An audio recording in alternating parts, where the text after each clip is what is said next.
Life isn't just about passing on your genes. We can leave behind much more than just DNA. Through speech, music, literature, and movies, what we've seen, heard, felt, anger, joy, and sorrow.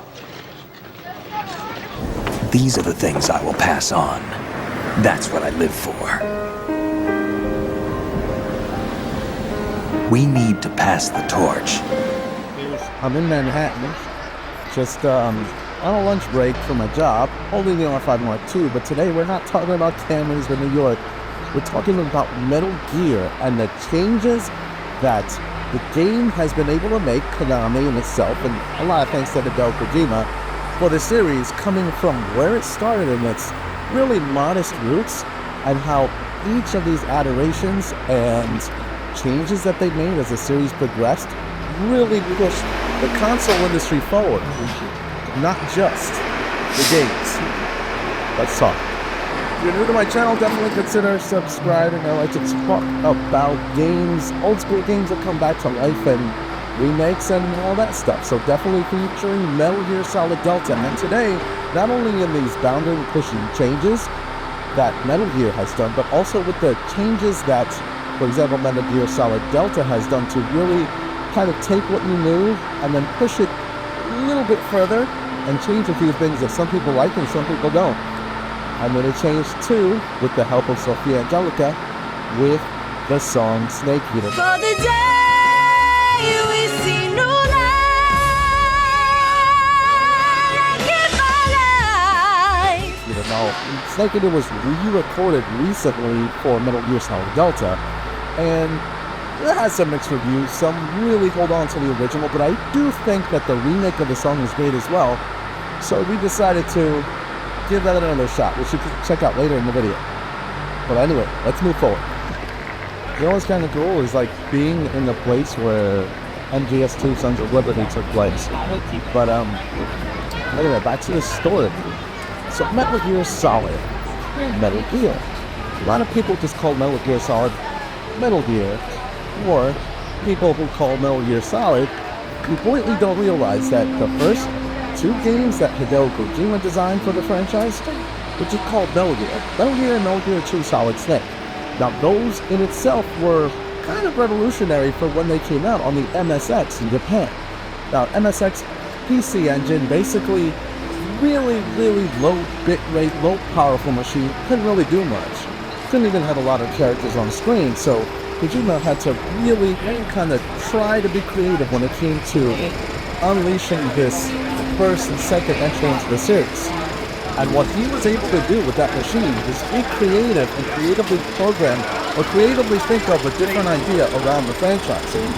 Now, part of the reason why it became the stealth action game where you have to hide from enemies was because the enemy count that you could have on screen in that system was very limited. So what better way than to kind of deviate from the need to do that? Well, that's simple. Let's just not put that many enemies on screen or characters. If not, you get a game over. And that makes it so that the player wants to avoid doing that. We cross the street safely. Fast forward to Metal Gear Solid and Metal Gear Solid 2. What did those have in common? It's kind of noisy around here, but we'll get to the point. Those themselves, now you've heard a lot of videos, I'm sure, talking about those two games in particular. But one of the things that make those so iconic, especially for the PlayStation brand, is that each one of those games, more Metal Gear Solid 2 than Metal Gear Solid, they were considered system sellers because they were really the games, the graphics were revolutionary, which is kind of what Kojima always tried to push. I mean, you look at other games that came out at the time for PS2, and then you look at Metal Gear Solid 2, and the graphical fidelity, the motion capture work, everything, incredible. That's the same year that Grand Theft Auto 3 came out for the PlayStation 2, and though Grand Theft Auto 3 did better, when you look at the character models in MGS2 versus Grand Theft Auto 3, it's clear to see which one would last the test of time to where it still looks good, even today. So, moving on, decided to sit down because carrying the camera was a little bit heavy. Like I said, Metal Gear Solid 1, Metal Gear Solid 2, they were groundbreaking and they were console sellers. The But then you went to Metal Gear Solid 3.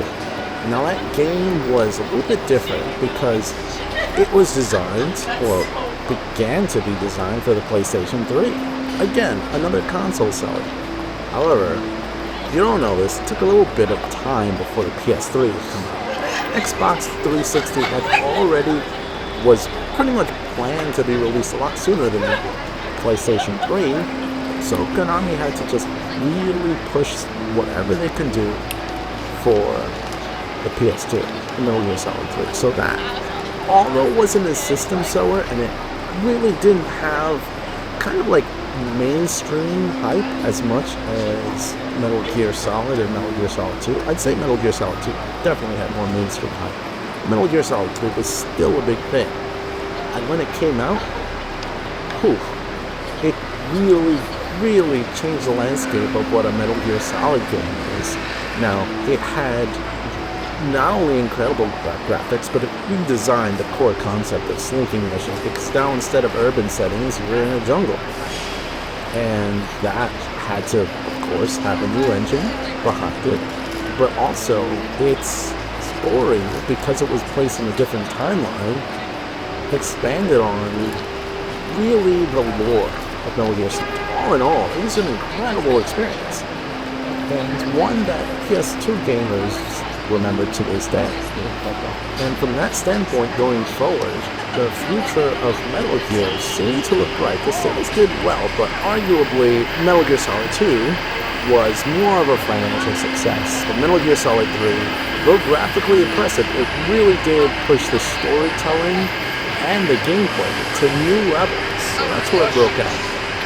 Metal Gear Solid 4. We go back to console selling games, and the PlayStation 3 in the beginning was struggling because of their very high price tag. But that did not stray Hideo Kojima for trying to push the limits to really have Metal Gear Solid 4 be the next level. Again, all these games are set to be graphically leaps and bounds over the last one. And Metal Gear Solid 4 was no different. So if you see the gameplay of Metal Gear Solid 4 and the graphics today, you would think it's a modern game. And that game came out, let's see, 10, 11, 12, 13, 14, 15, 17 years ago.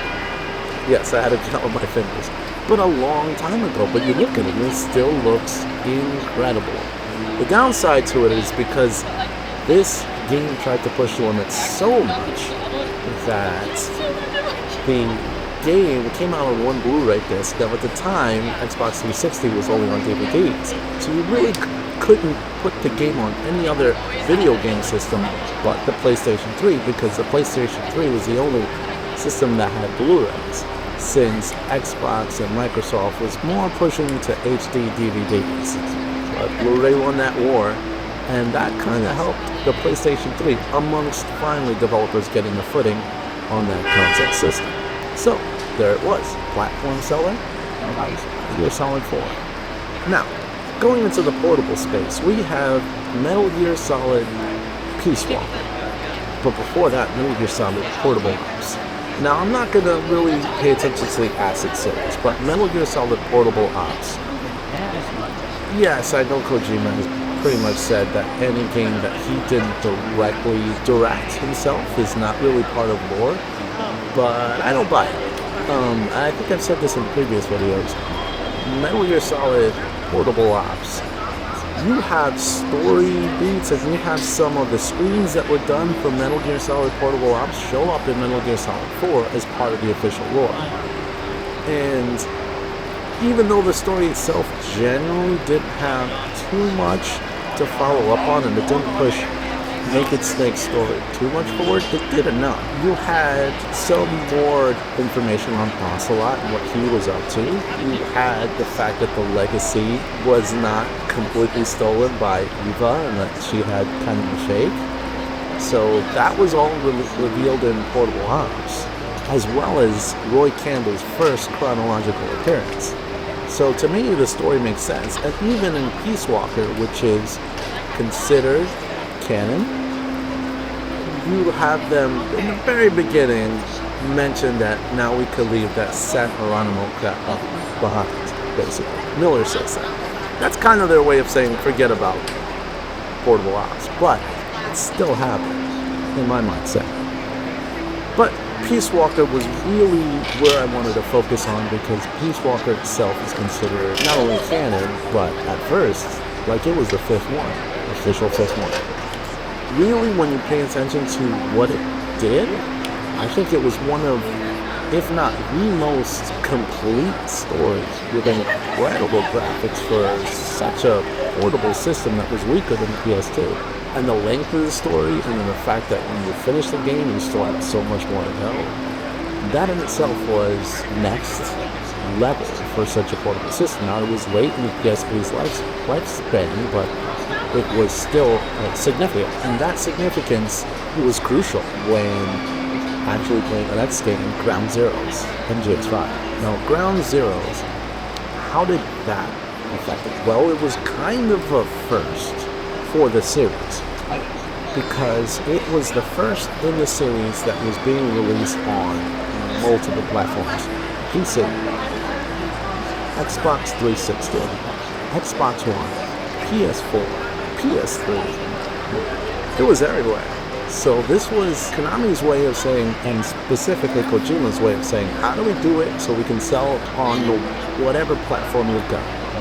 And the way they did it was design, I believe, the Fox engine. And that engine, very advanced at the time, and that game still looks good today, but very expensive. It allowed for, obviously, porting to several consoles without too much time, right? Because you designed an engine that could work for as many platforms as possible. But you also pushed all of these at the same time. So rather than being a system seller, it sold on as many systems. That was the point. We wanted to sell more copies of the game, and no matter what system you owned, at least at that generation, you were going to get something that was great. And that was a different take. Again, pushing the series forward. But, you know, Kojima is known for his cinematics and stories. But this time, he focused more on gameplay. And obviously, it could have had more story, potentially, but after the falling out of his career in Konami, and then being pretty much presented the door once they were like, okay, wrapped it up, you could tell that you kind of had somewhat of a quote-unquote phantom pain with that version.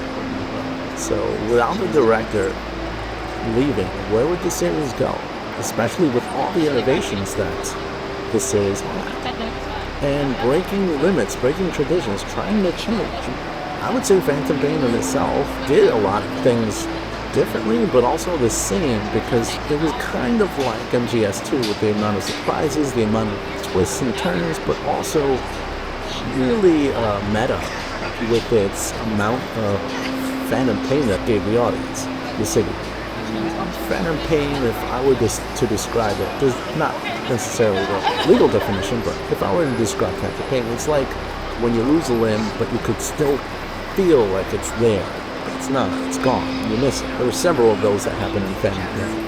There was unfinished storyline that maybe was finished, but maybe wasn't, so you kind of felt bad. Kojima missing from the box art, and then being let go. That's kind of a Phantom Pain. The whole twist at the end, wanting to play as Big Boss, but you never were him, but you felt like you were him. Those things were so meta from the game. And then also being able to see episode 51, but unfinished. You could see it. It should have been there, but it wasn't. Like a Phantom Pain. Very, very meta. So I thought that interesting. The way it turned out, you also wish it had a little bit more, but it didn't. But that's kind of the purpose. You felt that Phantom Pain of wanting to really finish what's really not there and not meant to be. So I do believe that the game turned out the way it should have, even though it didn't turn out the way we would have liked. Just like MGS2. And then after Kojima left, you had Metal Gear Survive, which again, not canon, but it showed you that they're trying something different. They're trying to push it one way, and obviously those in charge of Konami at the time didn't know what the heck they were doing, and they just wanted to make as much money as they possibly could off of that engine, since that's where they started. Big mistake. Big mistake. Obviously, Metal Gear Survive did not do too well, and most people don't even talk about it. I've never played it. I might actually do a playthrough, but whatever. Now, not counting the many re-releases of the old games, and of course we never saw Metal Gear Solid 4 re-released ever. We got the Collection Volume 1 that came out, which sparked some excitement. Konami's trying to make the money. It seems that they hired a development team that really wants to, again, reintroduce new ideas and reintroduce the series to new people to get to know, like a younger crowd, to say, hey, let's continue to make money. Let's not change what worked in the past, but let's push it forward. And that's what it is. Now we gotta, once again, look at a different way of viewing this franchise and trying something new. Now, the thing that they did with this is kind of similar to what they did with The Last of Us Part 1 for PlayStation 5. It's really just taking the same story, taking the same motion, and just putting it on a new engine, upping the graphics, tweaking some things. It's really a new, I think, a smart play from Konami. But then, adding a few little twists here and there. Now, Kojima has nothing to do with this, so this is really Konami's baby. Thank goodness they brought David Hayter. Will it be successful? I think it will be. I think you're going to have Metal Gear Solid fans loving it, wanting more of it. And because they respected Kojima's original work, which is important, and which is why these new people at Konami and these developers that really care about the original work, which is grateful, they're really trying to balance respect for the classic, but also bring in the new, because that's how they can make money and that's how they can respect Kojima. Now, Kojima's rumored for saying he doesn't want to play it. I don't blame him. He's trying to work on his own things and move on from the franchise, which he's been trying to do since Metal Gear Solid 2. But now you have new audiences embracing Metal Gear, and for all us existing Metal Gear Solid fans, we do appreciate that, and we do like that. In homage to embracing the new, like I mentioned before, they re-recorded Snake Eater, and again, controversial. It's the same woman who sings it. But I think it's not bad trying to retry something and give it a new flavor. I do like the original better. I like the new cut. I do like the new cut, but it's sang in a different way. That's almost like if you get used to it, you'll like it too. And recently I gave a friend, Sophia Angelica, the track, and I said, hey, can you record your own version? And I gave her the original, listening to it, and then of course I gave her the instrumental so she could re-record over it. I asked just to do it, and she's one who does her own flavor, her own taste to the music, so I'm curious if you did like the new version of Snake Eater, what would you think of this version of Snake Eater? Again, I'm not producing it, I'm not paying millions of dollars for it, it's just a really good singer-songwriter friend of mine doing her own take and really seeing different takes on the same song. In my time, there'll be no one else. And there's a bunch of them on YouTube anyway, of different people making the same take, but it's respect to the fact that sometimes change isn't bad, and once we get used to it, it'll work. If you want to see the full video, I'll link it below too, so you can see her performance. And also to finish it off, Shenmue 3 being re-released, a better version by NN Games. Talk about that next time, because there's so much I want to say, but I want to say the right thing. So if you're still stuck around here and you're a Shenmue fan, you know I got you. Anyway, that's all I got to say. Thank you for listening, and as always, you can make my day if you subscribe today. This is Magnus, and I'm out. Kept you waiting, huh?